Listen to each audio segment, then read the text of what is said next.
I'm Hanem Khater. I'm a professor of parasitology at Banha University, Egypt. Banha is located 50 kilometers north Cairo.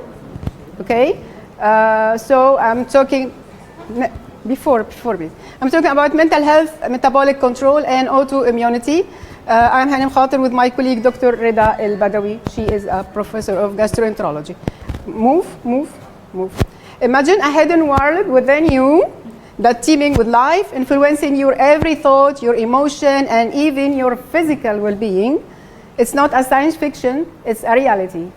We are talking today about your gut microbiome. Next. Now, how many brains do you have? Please. How many brains? How many brains do you have?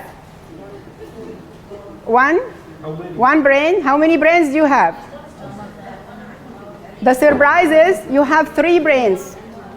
You have 3 brains. The first brain is your head brain, okay?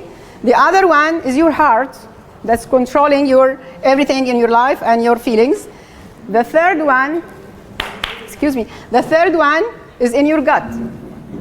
That's your third brain. That's your microbiome. Next, please. So, we are superorganisms. Nature calls us superorganisms. We are not one. Do you know people from Alexandria said, هنروحوا هنيجوا for one person. They using the plural noun for the one person, for the single person. It's very famous in Alexandria. It's their dialect. They are right. We are not one. We are so many. We are so many. So we are superorganisms. We are carrying billions of microorganisms, almost 10 times total more than our human cells, you know. More than 200 times the number of human genes are foreign genes. Okay, so the nature called us we rather than I, because more than 90% of our cells are not ours. We are invaded by other organisms. But not to worry, they are friends. Okay? We are talking about gut microbiota. Gut microbiota is the home of trillions of microorganisms collectively known as microbiota. Okay? In fact, your gut microbiome is very unique for you. Each one of you has very unique diversity of microorganisms. Next. From where these microorganisms comes? At the beginning, while infants inherit their first gut microbiome during their vaginal delivery or breastfeeding. Later, we got it from the environment, from our food. Okay, but sometimes this exposure could be harmful and diminish and adversely affected our gut microbiota. So it's a matter of balance. Next. So the aim of this work is to explore the fascinating connection between gut microbiome and brain health and their effect on, watch out, cognitive function, mood regulation, food craving, and even the development of immunological and neurological disorders. We will discover the gut-brain axis. There is a connection between your gut and your brain. It's a bidirectional way communication between your gut and your brain. So how they communicate is a bidirectional, going forth and back. They communicate through neurotransmission, immune system regulation, and metabolic pathways. I told you they are friendly. They are friendly microorganisms. So how these friends help you? They digest resistant carbohydrates, decomposition of endogenous and exogenous protein, degrading bile salt, synthesis of essential oils, vitamins, and bioactive compounds. More? Affecting our every body process and nutrients and store fat, they influencing your metabolism, weight control, the risk condition like obesity and type 2 diabetes. They also improving your memory, learning ability, mental health. Okay, next. Next. Some microorganisms in your gut involved in the breakdown of indigestible carbohydrates and fibers, production of very important products, that's short-chain fatty acids over here, and the other metabolites affecting your energy and protection of gut lining. your friends are consisted of mainly bacteria, okay? Mainly Firmicutes and Bacteroidetes. These are kinds of bacteria, but there are some other phyla of bacteria. But they are not only bacteria, they viruses, fungi, protozoa, archaea. Next. Microbiome affecting your cognitive function, actually, affected through dopamine and serotonin. Do you know that 90% of your serotonin, which is a happiness hormone, is secreted in your gut? So your gut is responsible for your mood. Next. So the problem is our feeding style.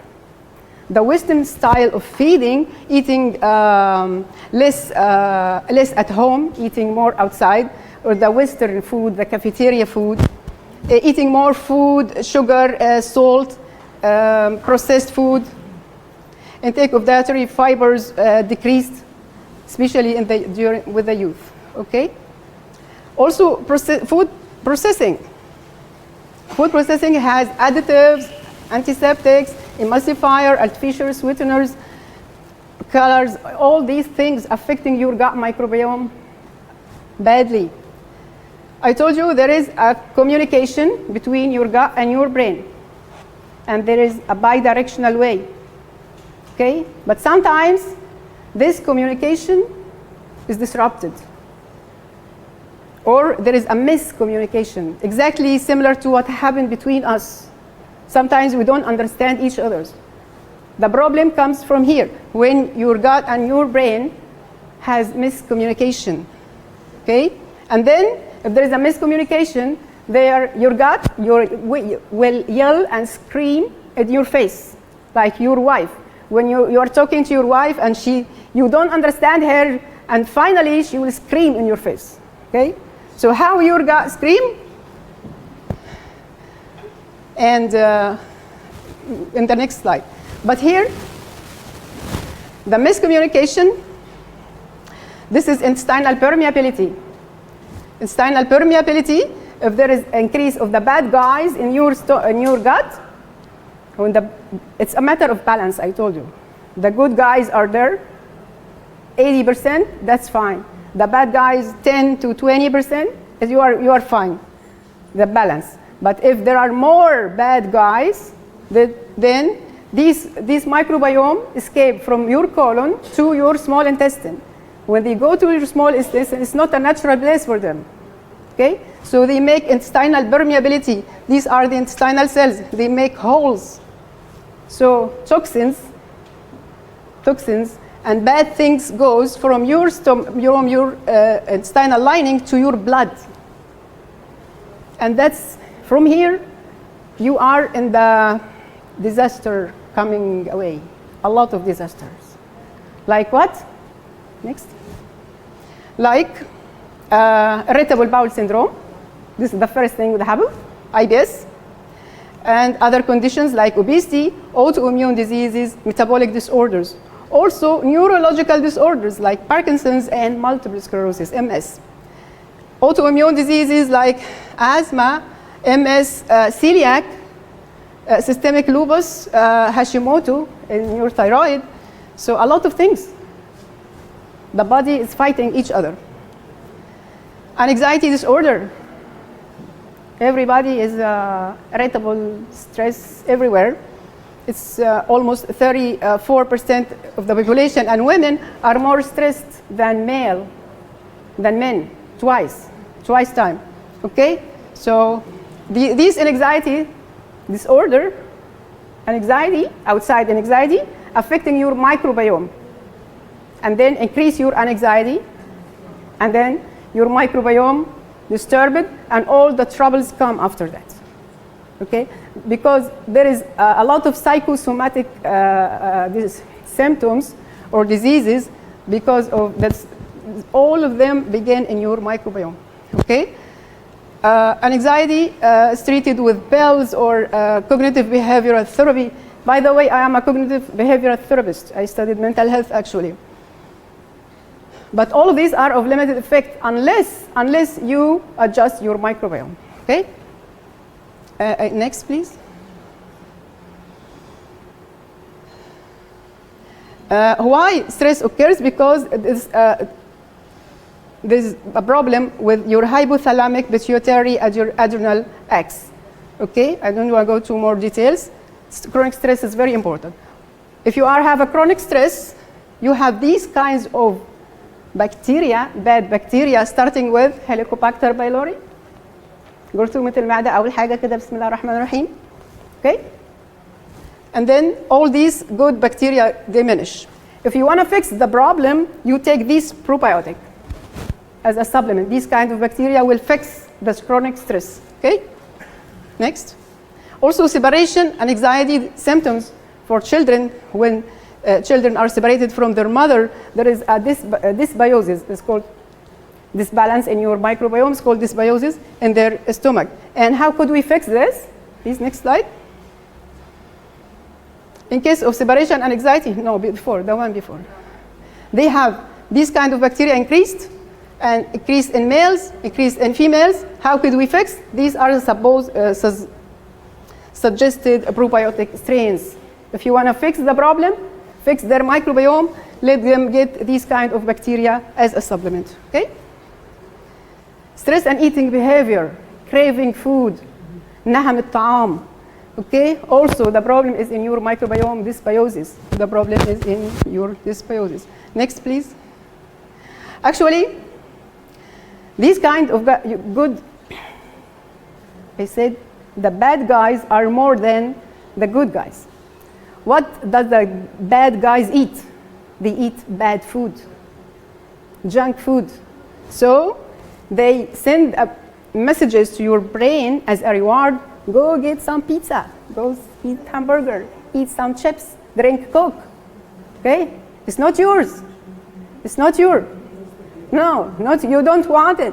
Your gut bacteria, who needs them? They just tell you some messages and send you some rewards, you know?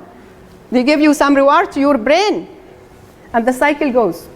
And you are feeding them with these bad thoughts, with these bad food. It's not you, them, okay? Next, please. Also, when your microbiome is disrupted, you could suffer from depression. Depression, it's a great problem worldwide. Depressive disorder. Next. Schizophrenia. Do you imagine فصام الشخصية because of your gut microbiome? Okay, schizophrenia, it's also inherited. There is delusion, hallucination, a lot of trouble things. Okay, could happen when your microbiome is disrupted. Children who has autistic spectrum disorder, أطفال التوحد also has dysbiosis in their stomach. When we fix their stomach first, their situation will improve. Okay, next. So we know the problem. So how could we fix our microbiome? Of course, we need the good guys to be more than the bad guys. Okay, we need to feed them. What the good guys need, they need. 2 minutes. Okay, I'm almost finishing. These good guys eat fibers. They eat fibers, eat fiber-rich food, eat more vegetables, more fruits, fermented food like yogurt, kimchi, sauerkraut, kombucha, zabadi واللبن الرايب. You can take probiotic as a supplement from the pharmacy. Next, please. Manage your stress level. Get quality sleep. Sleep early. Please, Egyptians, sleep early. Sleep early, please. Let your children sleep early. Okay, next. Stay active. Stay active, please. Okay? So the conclusion, your gut microbiome play a crucial role in brain health and overall well-being. By understanding nutrition or nurturing our gut microbiome through balanced diet, stress management, healthy lifestyle. Excuse me. Psst. Unhealthy lifestyle. Again, next. So we can support and flourish our gut environment through positively impacting cognitive function and mood regulation and reduce the risk of neurological disorder. So let's embark on this journey of gut-brain harmony and make choices that promote healthy gut for sharper mind and happier life. Next. Mindful eating. Have you ever heard about mindful eating? You eat mindfully. Concentrate on the food, not just do like this, watch TV and eat. No, no, no. Concentrate with the food, with the color, with the taste, everything with your food. Next. دي بقى أسرار العلاقة ما بين الميكروبيوم والمعدة والحاجات النفسية والجسدية. ده اللي احنا اتكلمنا عنه النهارده. Next, please. Next. That's in Arabic conclusion. Your future is waiting for you. Next. Thank you for your listening. Again, I'm Hanem Khater. I wish that you enjoyed my talk. And I need your advice. Sure. It's about Sure. conscious eating, and I know that my microbiome is not good. Okay. All of us need. Actually, the stress affect microbiome, and microbiome. If this disrupted microbiome induce stress. If your microbiome is not balanced, you will suffer from stress. Okay, it's a cycle. Any other questions or comments? Any question? No. Okay, thank you very much. Thank you.